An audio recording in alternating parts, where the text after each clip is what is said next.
Welcome to Starz Recapped.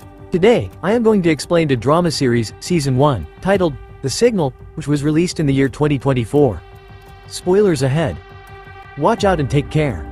In the opening scene, we see a guy named Sven, who wakes up after having a vision of his wife, Paula. He checks the time and realizes that he has overslept.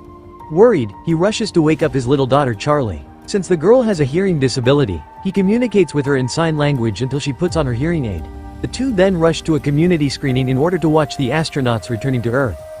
It turns out to be a big day for them because Charlie's mother, who is a part of the space crew, is returning home after a long time. Later, while watching the live feed on screen, the father and daughter are concerned about why the parachute isn't yet deployed. In the space shuttle, Paula's co-pilot Hattie yells at her, instructing her to press the parachute deploying button, but she appears to be in a state of trance. She comes back to her senses at the last minute and presses the button. Fortunately, they make a safe landing in the middle of the Atacama Desert in Chile. There, they are welcomed by their fellow team members and Benicia Moody, an Indian billionaire and philanthropist who funded the mission. Benicia is a role model for Charlie, as she has helped many people overcome poverty. Later that night, Paula calls her husband and tells him that something weird has happened in space. But before she reveals the secret, she senses that someone is eavesdropping on their conversation, so she hangs up the call. The next day, Sven and Charlie go to the airport to receive Paula. There, they meet Hattie's wife Mira and her two sons, who are also there to receive their father. A short while later, they learn that the flight has been delayed and they must wait for some more time. But soon, it is announced that Paula's flight has gone missing over the Atlantic, hinting at a possible crash. This announcement causes panic among the relatives of the passengers, ensuing utter chaos. Eventually, they are all provided with separate hotel rooms to stay until the actual matter is divulged. Sven talks to the kids and gives them hope that their parents will be fine. He somehow manages to hold his emotions in front of the children. However, he soon enters the washroom and breaks down in tears, realizing that he might not see his wife ever again. Afterwards, Sven puts his daughter to sleep and goes to the balcony for some air. During this time, he recalls a past memory in which he and Paula hung out with Hattie and Mira. Amidst their joyful conversation, Sven teased his wife, saying that she always loses to their daughter while playing the fox and hare board game despite having such a high IQ. The following morning, all the adult family members are summoned into a conference room. There, the authorities reveal that they have found wreckage in the Atlantic Sea, confirming the plane crash. This revelation devastates the family members, breaking them down in tears. Before Sven can return back to his daughter, he is taken to a private room where a couple of federal agents interrogate him. They ask if he sensed something amiss when he last talked to his wife on the phone. Sven, who is already very sad, answers in the negative and walks away. He and Charlie then head to their car to drive back home. Sven tries to pay the parking charge via his credit card, but it gets declined. This leaves him tensed as he doesn't have any cash in his wallet. Luckily, he is approached by Benicia's assistant, Nora, who helps him pay the bill. She also hands Charlie a box, saying that it's from Benicia. Inside the box, there is a quote about death being a new beginning, but Sven translates it as, "Everything will be fine," for Charlie. Upon arriving home, Sven is disheartened to see preparations they had made to welcome Paula. Now that she is gone, he disposes of all of them into the trash bin. Later, as Sven checks his phone, he finds a voicemail from Paula before boarding the plane. In the voicemail, she mentions that they need to celebrate their 10th anniversary on St. Nicholas Day, claiming it to be the day they met. Hearing this, he immediately calls Mira and asks if Hattie also sounded strange during the call. Mira affirms, but she believes that it was a consequence of recently coming back from space. When Sven tells her about the voicemail, Mira asks him to be grateful as he got to hear his wife's voice one last time. However, he points out the strange thing. They did not meet on St. Nicholas Day.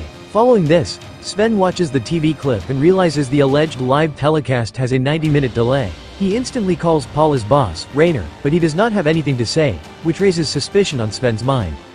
The next morning, Sven awakens to the TV sound, which is featuring the news about the missing passengers. He rushes to the living room, but it's too late as Charlie has already heard the news. Devastated, she runs back to her room in tears. Later that day, some officials visit Sven and inform him about a voice recording which they retrieved from the air traffic control. In the recording, Paula is heard sending a message to Sven saying she loves him. The officials ask him about what his wife was doing in the plane's cockpit, but a confused Sven claims to have no knowledge about it. Just then, Charlie's grandparents arrive, and the officials interrogate them as well, but receive no clue. The scene then flashes back to 3 months earlier, showing Paula and Hattie getting along well with the other astronauts on board. Paula used to dedicate extra time to the communication system, as she had promised her daughter to talk to her every day. She even had set up a radio at home before departing. However, her efforts were thwarted as the spaceship traveled to a dead zone, a region where communication with Earth is impossible. But one day, Paula was startled to hear a child's voice during this communication blackout and believed it to be her daughter's. She immediately noted down the coordinates of the signal on her arm and tried to communicate, but the signal immediately stopped. After that, she woke up Hattie and confided everything to him. She intended to alert the other astronauts, but Hattie forbade her from doing so. He emphasized that the government would take over the mission, preventing them from delving deeper into the matter. As a result, the two decided to team up and work privately on figuring out the signal's source. Eventually, Hattie managed to uncover a shocking revelation. The voice did not originate from Earth but from outer space. As they continued working on their study, Paula started to have a vision of a bug moving within her hand. Believing it to be a consequence of her overwork, she opted to take some rest. The next day, after a while of deliberation, Paula decided to tell the other astronauts about the mysterious signal. But as she proceeded to play the recording, the cassette turned out to be completely empty. For a moment, the fellow astronauts believed that she had gone insane. Luckily, Hattie covered for her, claiming it to be just a prank. After the astronauts left, Paula tried to remind Hattie about how they worked on the communication signal, but the latter did not know what she was talking about. From that point onwards, Paula began to see things even more often, which made her realize that she is gradually losing her mind. At one point, she even stabbed the moving bug within her wrist, causing her to bleed.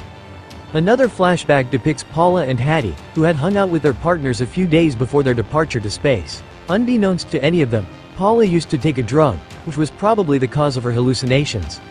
Amidst their joyful time together, Paula suddenly suffered from an episode, causing her to end up in the hospital. After she recovered, the concerned Sven tried to convince her not to go on the mission. However, she remained resolute in her decision, asserting that her life would become meaningless if she did not go. She told him that she had important reasons for undertaking this mission, such as finding a permanent solution to enable their daughter to hear without digital or mechanical assistance. In the present, a squad of federal agents storm into Sven's house and start investigating the place. Turns out that they suspect Paula's involvement in crashing the plane, so they are here to search for any evidence regarding the same. Later in the evening, Sven goes to meet Mira to discuss their ongoing predicament. As their conversation unfolds, Mira tells him that Paula was cleared for the mission despite having psychotropic substances in her system. Shocked, Sven returns home and checks his wife's room to find antidepressant pills. This makes him realize that she was lying to him the entire time and that she was mentally unwell. A few days later, a breaking news spreads in the entire nation, accusing Paula and Hattie for deliberately causing the plane crash. As a result, several reporters and the family members from the plane crash gather at Sven's doorstep, demanding for answers. They eventually get aggressive and even throw stones at the house. Upon learning of this, Nora arrives at the scene and attempts to calm down the situation. However, the grieving family members do not hesitate to attack her as well. Seeing this, Sven hurriedly walks out and takes her inside the house. He lets her clean herself and escorts her back to her car to drive away. Later that evening, Sven is sitting alone when he receives a call from Rainer.